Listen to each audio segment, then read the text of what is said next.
민주평화당 그리고 정의당이 평화와 정의의 의원 모임이라는 이 국회 공동교섭단체를 구성을 했는데요. 오늘 공식으로 출범을 합니다. 국회에서 네 번째 교섭단체가 탄생하게 되는 건데요. 정치 색깔이 다른 두 정당이 함께 교섭단체를 이룬다는 거. 기대감과 더불어 우려의 목소리도 있습니다. 관련 이야기 들어보겠습니다. 민주평화당 천정배 의원 연결합니다. 안녕하세요, 의원님. 안녕하세요. 천정배입니다. 네, 이제 네 번째 교섭단체, 국회 교섭단체가 오늘 출범하게 되는 거 아니겠습니까? 예, 그렇습니다. 평화와 정의의 의원 모임. 새로운 이 교섭단체 출연 어떤 의미가 있다고 보십니까? 예, 우선 이제 저희가 다시 교섭단체가 되니까 네.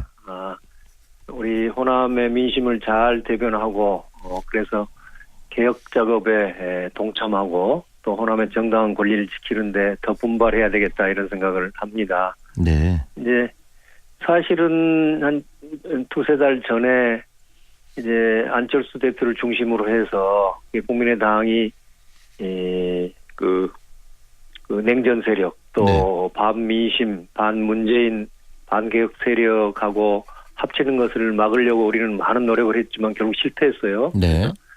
민주평화당을 새로 만들었는데 이제 교섭단체가 되지 않다 보니까 이제 그 실제상 국회에서 소외되고 말았습니다. 네. 그런데 이번에 다시 정의당과 합쳐서 합친다기보다도 이제 힘을 모아서 겨우 이제 20석의 최소한의 교섭단체를 만들게 됐어요. 네. 그래서 이것이 그래서 민주평화당 입장에서도 제대로 개혁과 네. 호남의 정당한 이익을 지키는데 이제 힘을 가지게 됐고 또 그에 못지않게 중요한 것은 국회 전체로 봐도 네. 지금 문재인 정부가 개혁을 열심히 하고 또 남북관계 평화를 정착시키려고 큰 노력을 하고 있지 않습니까? 네. 이것을 뒷받침해 줄 수 있는 어떤 그 과반수 세력을 네.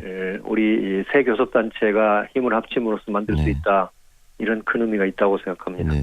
민주평화당과의 정의당 그런데 좀 정체성이 차이가 있는 두 정당이 이렇게 교섭단체를 꾸리면서 어려움은 없으셨습니까? 논의 과정에서. 예, 제가 그 원내대표를 비롯해서 협상한 분들한테 들은 바로는 네. 뭐 그렇게 큰 어려움이 있었던 건 아니고요. 네. 교섭단체 자체에 대해서는 어려움이 없었는데 네. 아무래도 서로 다른 두 세력을 합치다 보니까 뭐 이름을 짓는데 어느 쪽 이름을 먼저 쓸 것인가. 정의와 평화의 의원 모임이 될지 평화와 정의의 의원 모임이 될지 이런 부분 같은 게 좀 있으셨나 보네요. 예. 또 어차피 원내대표, 교섭단체 대표는 번갈아서 할 수밖에 없는데요. 네. 누가 먼저 할 것인가 이 점에 대해서 그런 좀 상대적으로 저는 사소한 거라고 생각합니다만은 이제 결과적으로는 이름은 이제 평화정의라고 해서 민주평화당 이름이 먼저 들어갔고 네. 첫 번째 교섭단체 대표는 이제 정의당의 원내대표가 맡기로 하고 이렇게 서로 원만하게 타결을 한 것으로 알고 있습니다. 큰 네. 문제는 없었습니다. 앞으로 이렇게 원내 교섭단체로서의 공동의 그 일치된 목소리를 좀 내셔야 될 텐데 혹시 민주평화당과 정의당의 정체성이 좀 다르기 때문에 그런 데 대한 갈등은 앞으로 없을까요? 그래서 처음부터 그것을 우리가 전제로 하고 출발을 합니다. 네. 그러니까 무슨 합당을 한다거나 무슨 꼭 선거에 연대한다거나 이런 것이 아니란 말이에요. 네. 교섭단체 그 말 그 자체로 국회 안에서의 그 교섭하는데 네. 협상을 하는데 함께 참여한다는 거지요. 네. 그래서 그 양당의 합의문 제일 처음에도요. 각 당은 자기 고유의 활동을 한다 하는 것이 첫머리에 적어져 있습니다. 네. 그래서 양당이 고유의 독자적인 정당 활동을 한다. 이것이 첫 원칙입니다. 그래서 양당이 함께 의견을 모을 수 있는 것은 일치해서 행동을 하고 네. 또 정체성이 다르기 때문에 서로 의견이 다른 부분은 또 각자의 그 독자적인 활동을 인정하고 이렇게 가게 될 겁니다. 네. 그런데 이제 다행스럽게도 지금 가장 중요한 문제들이 국내적으로는 그 개헌 문제 또 선거제도를 개혁하는 문제들 이런 데 대한 이 양당의 입장이 뭐 아무런 차이가 없습니다. 네.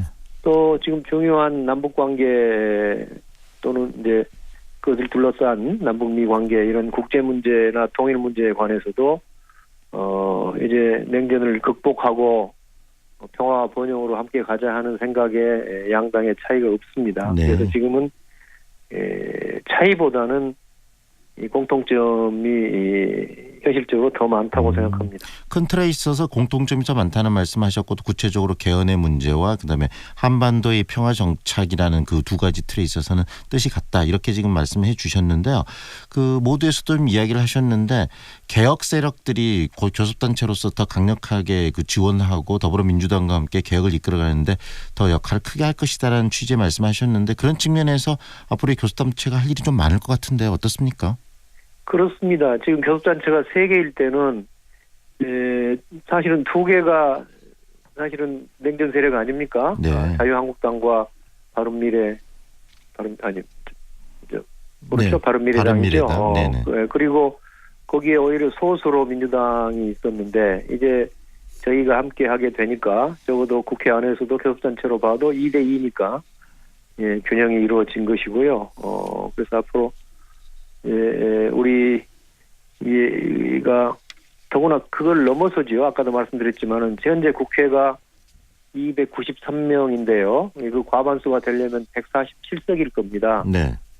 그런데 민주당의 121석과 또 저희 교섭단체 평화정의 모임 네. 20석. 네. 그러면 141석에다가 이제 민중당인가요? 민중당 또 뭐 정세균 의장 등등까지 네네. 또 손금지 의원, 이용호 의원이 있으시죠? 네네. 이분들까지 합치면은 대략 겨우 과반수가 되는 정도입니다. 네. 그래서 이것이 그 국회 다수냐 소수냐는 엄청난 차이가 있지 않습니까? 네네. 그래서 앞으로 개헌 선거구제 개혁, 선거제 개혁, 또 네. 많은 무슨 검찰 개혁, 뭐 재벌 개혁, 그 국정원 개혁 이런 등등의 이제 권력구조 개혁이 다 기다리고 있는데, 이런 문제에 관해서 이제 저희 교섭단체 평화정의의 모임이 큰 역할을 하게 될 것입니다. 네. 결국은 평화정의의 의원 모임이 교섭단체가 됨으로 인해서 개혁 세력이 과반수, 국회 내에서 과반수를 넘는 이 상황이 됐다, 이렇게 판단을 하시는 거네요. 그렇습니다. 네. 그런데 이 바른미래당 유승민 대표, 지금 뭐 박주선 대표가 공동대표로 있는 바른미래당에서는 더불어민주당 이중대가 이 출범한 것이다, 이렇게 폄하를 하던데, 그 부분에 대해서는 어떤 입장이십니까? 그래요? 예. 저는 오히려 개혁이나 이른바 적폐청산이라든가 또 남북 간의 화해와 협력, 평화를 정착시키는 일은, 이것은 무슨 정파적인 문제가 아니라 사실은 촛불 민심의 요구죠. 국민적 열망이고 특히 우리 호남 정신입니다. 네. 또 냉전을 극복하고 평화로 가야 된다 하는 것은 김대중 대통령 이래에 오랜 그야말로 우리 이 호남과 개혁 세력의 뚜렷한 그 민족 문제에 관한 인식이지요. 그래서 그것을 저희는 누구보다도 열심히 또 추진할 것입니다. 이것을 가지고 이중대다 하는 것은 말이 안 되는 거고요. 그런 네. 식의 어법이라면 유승민 대표의 바른미래당은 뭐 그냥 적폐 세력의 이중대도 아니고 적폐 세력 그 자체지요. 네. 지난번 평창 올림픽이나 남북 간의 그 특사 교환 때 보면은 그 바른미래당이 내놓은 논평이나 입장이 자유한국당보다 더하면 더했지 조금 더 덜하지 않지 않았습니까? 네.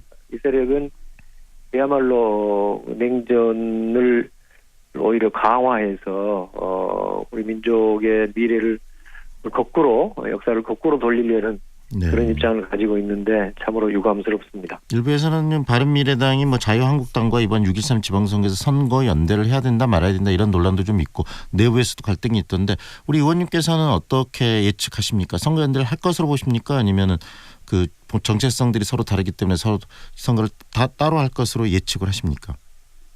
저는 사실은 지난번에 그 합당 논의가 있을 때부터 그 이야기를 했습니다. 네. 안철수 대표가 자신의 의도가 뭔지는 모르겠지만 객관적인 상황으로서는 그 이른바 보수 세력과 합치는 것 또는 안철수 대표 입장에서 보면 보수 세력의 대표성을 가지게 되는 것 이것이 필연적이라고 봤습니다. 그런 점에서 이제 보수 야합이라고 우리가 불렀는데요. 네. 그렇게 보면은 이번 6.13 선거에서 그 두 당이 연대하는 것은 하등 놀라운 일이 아닙니다. 물론 현실적으로 그 안에 이제 이 호남 세력 몇 분들이 반대하고 있지 않습니까? 네, 네. 그것이 또 어떻게 될지 모르겠습니다만은 저는 큰 틀에서는 바른미래당이야말로 자유한국당과 구별이 안 되는 세력이기 때문에 서로 협력이든 아니면 궁극적으로는 과거에 3당 합당과 같은 그런 네. 보수 야합이 일어날 것이라고 봅니다.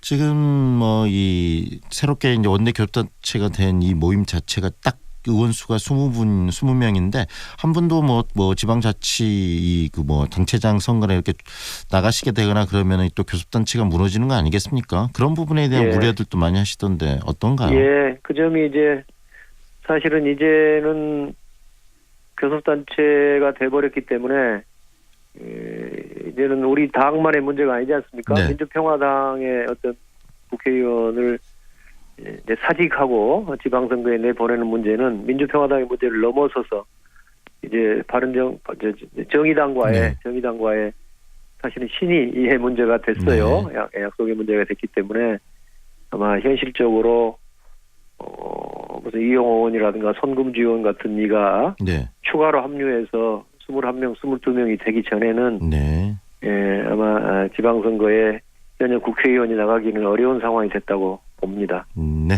오늘 여기까지 듣겠습니다. 앞으로 이 교섭단체 활동에 대해서 지역 주민들도 굉장히 많은 관심을 가질 거라는 생각이 듭니다. 오늘 감사합니다. 예, 고맙습니다. 지금까지 민주평화당 천정배 의원과 함께했습니다.